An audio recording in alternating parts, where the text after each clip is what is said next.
இன்றைய வேதவசனம் ஏசாயா 43:25.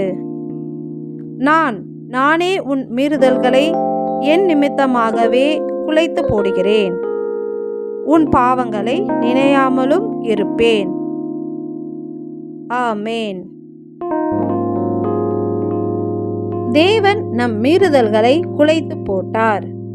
அன்றியும் ஒரே மனுஷனுடைய கீழ்ப்படியாமையினாலே அநேகர் பாவிகளாக்கப்பட்டது போல ஒருவருடைய கீழ்ப்படிதலினாலே அநேகர் நீதிமான்களாக்கப்படுவார்கள் என்ற வார்த்தையின்படி ஆதாமின் மீறுதல் நம் எல்லாரையும் கரைப்படுத்தியது.